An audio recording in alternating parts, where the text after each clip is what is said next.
இன்னைக்கு ஒட்டுமொத்தமா இந்த கல்லூரியில இறுதி ஆண்டு படிக்கக்கூடிய கிட்டத்தட்ட 900 மாணவிகளுக்கு 900 ஸ்டூடெண்ட்ஸுக்கு இன்னைக்கு இந்த லேப்டாப்ஸை கொடுக்க இருக்கின்றோம். இந்த வருஷம் மட்டும் நம்முடைய முதலமைச்சர் அவர்கள் 10 லட்சம் லேப்டாப்புகளை இறுதி ஆண்டு படிக்கக்கூடிய மாணவர்களுக்கு கொடுக்கணும்னு எங்களுக்கு உத்தரவிட்டிருக்கிறார். இந்த திட்டத்தை பற்றி உங்களுக்கே தெரிஞ்சிருக்கிறோம்.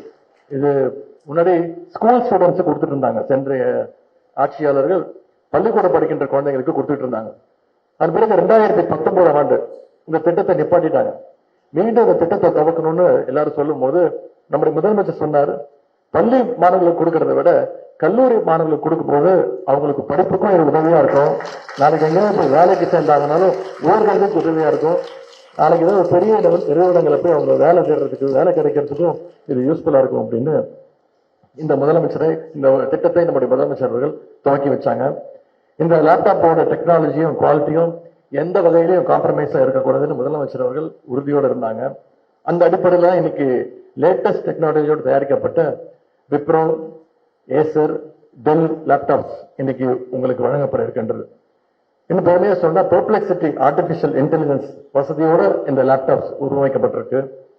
இந்த கல்விக்கான நிதியை நம்முடைய திராவிட மாடல் அரசு வெறும் செலவாக பார்க்கல, நம்முடைய தமிழ்நாடு மாணவர்களுடைய வளர்ச்சிக்கான முதலீடாக தான், இன்வெஸ்ட்மெண்டாக தான் நம்முடைய அரசு இதை பார்க்கின்றது. பெண்களுடைய கைகளில் இருக்கக்கூடிய சமையல்காரனுடைய பிடுங்கி அவங்க கையில புத்தகத்தை கொடுக்கணும்னு தந்தை பெரியார் அவர்கள் சொன்னார். நம்முடைய முதலமைச்சர் புத்தகத்தை மட்டுமல்ல, இன்னைக்கு லேப்டாப்ஸையும் சேர்த்து உங்க கைகளில் முதலமைச்சர் ஒப்படைச்சிருக்கிறார். ஏன்னா பெண்களுக்கு கல்வி எவ்வளவு முக்கியம்ங்கிறத உணர்ந்தவர் நம்முடைய முதலமைச்சர் அவர்கள். பெண்களுடைய கல்வியை ஊக்கப்படுத்தணும்னு தான் முதலமைச்சர் அவர்கள் புதுமை பெண் திட்டத்தை துவக்கி வச்சார். அந்த திட்டத்தை பத்தி உங்களுக்கு தெரியும்.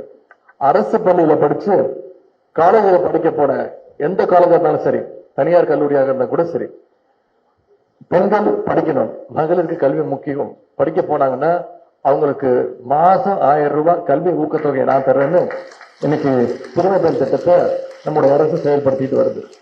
இந்த காகிதம் கல்லூரியில மட்டும் சுமார் 2500 மாணவிகள் புதுமை பெண் திட்டத்தின் மூலமா பயனடைஞ்சிருக்கீங்க. அதே மாதிரி நான் முதல்வர் திட்டத்தையும் நம்முடைய அரசு செயல்படுத்துது.